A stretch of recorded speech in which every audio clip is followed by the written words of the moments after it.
Bonjour les amis.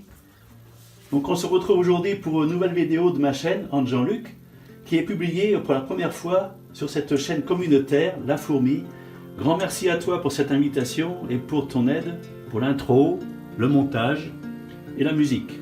Alors dans cette vidéo, je vous montre la migration des Messor barbarus. Donc voici la méthode la plus pratiquée pour obliger les fourmis à changer d'habitat lorsque c'est nécessaire, notamment dans le cas où le nid actuel est trop petit et pour les faire aller dans un nid plus grand, ou comme c'est le cas ici, la colonie se trouve dans un bac de transit avec des tubes, car j'ai utilisé leur nid pour une autre colonie que j'ai échangée. Je vous donnerai des précisions dans une prochaine vidéo. Donc le nouveau nid n'étant pas disponible, j'ai été obligé de les mettre dans ce bac en attendant. Donc la méthode consiste à créer une différence de confort. En effet, les Messor barbarus aiment bien les endroits sombres avec un peu de chaleur, environ 24-26 degrés, ainsi que de l'humidité et une réserve d'eau pour fabriquer ce qu'on appelle le pain de fourmi à partir des graines. Donc l'opération consiste tout simplement à créer de l'inconfort. D'un côté, là où se trouvent actuellement les fourmis, donc dans le bac, avec de la lumière, le manque de chauffage et le manque de réserve d'eau. Elles vont donc chercher ailleurs, voir si c'est mieux, grâce au branchement du bac à la nouvelle ADC et au nouveau nid, avec ce tuyau de raccordement là, donc qui va vers la nouvelle ADC et le nouveau nid, donc qui est couvert pour créer la nuit. Il a été humidifié, donc on peut voir un peu la buée là, et donc il y a un tapis chauffant qui est dessous. Et ça va donc permettre aux fourmis d'aller s'installer dans leur nouvel habitat. Donc je vais procéder à l'ouverture du tuyau pour que la migration commence.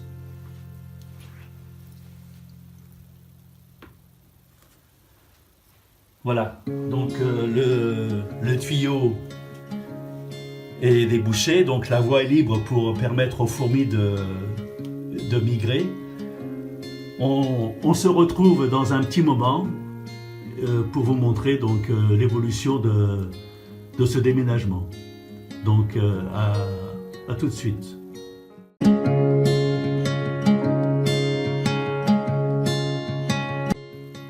Alors voilà, donc 24 heures après, la migration est totalement finie.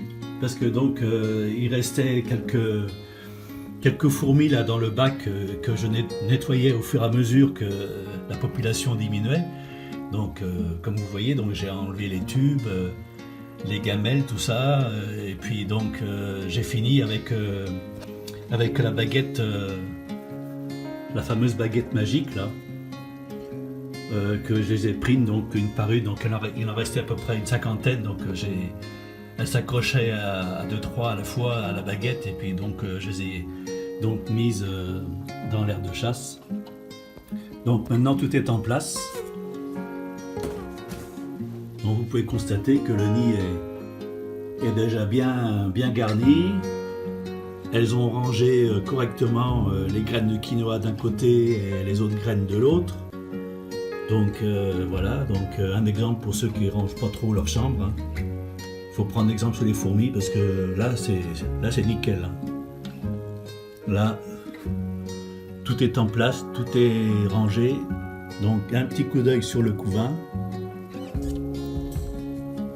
Voilà, qui se trouve par là, ici, voilà.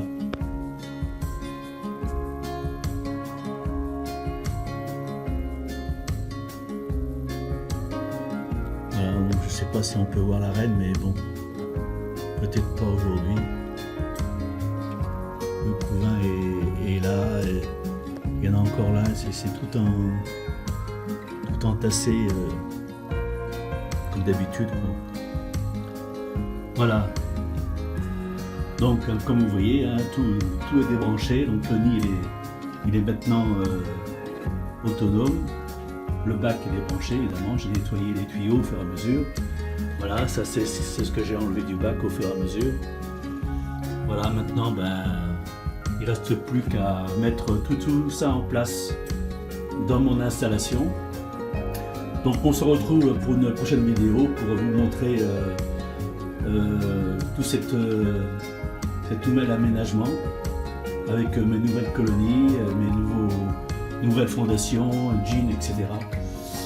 Donc je vous dis à très bientôt et n'oubliez pas de mettre des commentaires et je vous dis à bientôt. Allez, ciao, bye bye.